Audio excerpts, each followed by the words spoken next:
How old are the grain-fed animals? The average age of the animals processed in the United States, I think, is around 19 months old. Of age, What? They're not even mature. every species of plant has got a chemical signature that is unique to that species. The wider the array of diversity of an animal's diet, it is allowed to pick up, consume, and then store those phytonutrients within its body. By far, the most nutrient-dense animals are coming from areas that have the most diversity of diet. You said you're testing your meat, compared it to others. So what are you seeing? Compared to the grass finish norm, we have an omega 6:3 ratio that's 3.5 times better than grain finished beef. Essential amino acids were 70% higher. And then also the phytonutrient density was 264% higher. But one of the things that comes back is like, yes, our beef is more expensive, but it's like cost versus quantity. Right now, food is just being sold based off of water weight. You can compare my 1 pound ribeye to, a grain finished 1 pound ribeye, and you're like, well, that's a lot more expensive.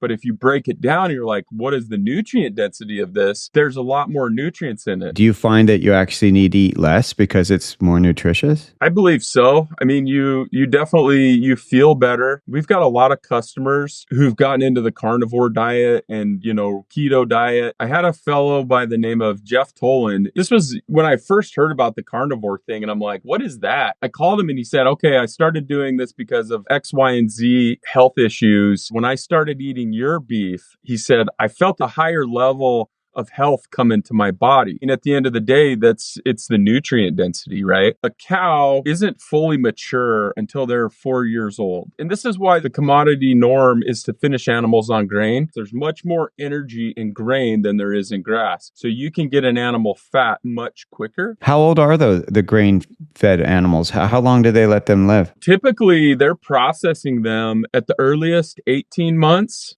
of age. What?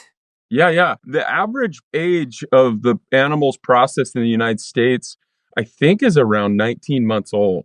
Based on what you're saying, though, that they're not even mature. I mean, so in a sense, are they even that nutritious at that point? Yeah, that's fascinating. How would you talk to the people out there that are saying like cows are killing our planet or destroying our planet? How do you speak to that kind of that comment? I feel like it's misguided. Of all the things that are contributing to climate change, I don't know if climate change is real because one side says this, one side says that. But I'm like, are we poisoning our environment? 100%. Are we poisoning the soil and poisoning the ocean? We can agree on that. We can measure that. And nobody can deny that. When it comes to the beef, is like, what's beef's contribution to that? Look across all industries. Beef is like this, agriculture is like this much. And cows is even a smaller percentage of that. I don't like dumping chemicals on my ground. I don't like raising grains, and I don't like stuffing animals in a large confinement operation. That's where they get sick.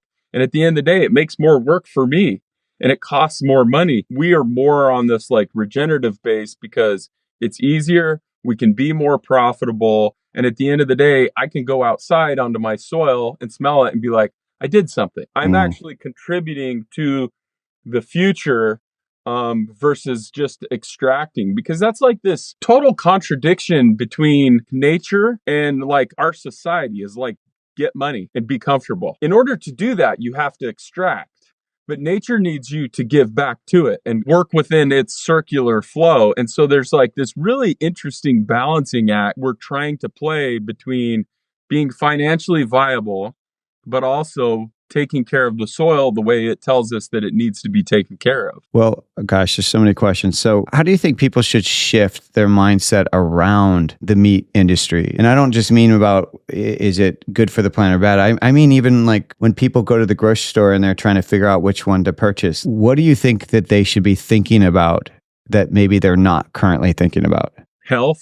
I think they should focus on health. Not only their health, but like think about the health of that animal when it was being raised, maybe? I think the simplest thing you can do, cut out all processed foods. If you're trying to optimize for your health, select for that. And don't trust the labels. Trust your tongue. That's the reason why like an egg that somebody raises in their backyard tastes better than an egg from any grocery store. It's because there's more nutrient density. And so our tongues, they're hardwired to tell our brain to select for nutrient density. And so by doing that and just tasting different things, your tongue is going to tell you which foods are more nutrient dense. By selecting the more nutrient dense foods, that's going to drive more demand for foods that are grown in healthy soil. The consumer dollar will drive the demand for healthier soil because more nutrient dense foods are grown in more healthy soils. I mean, look at our world right now. This health epidemic that can be directly correlated to metabolic disease, which is what we put in and what we put on our bodies. If you enjoyed the clip from the podcast, make sure to check out the next video up here or head over to watch the full episode down here. And before you go, don't forget to hit the subscribe button. Come on. Yeah, thanks for watching.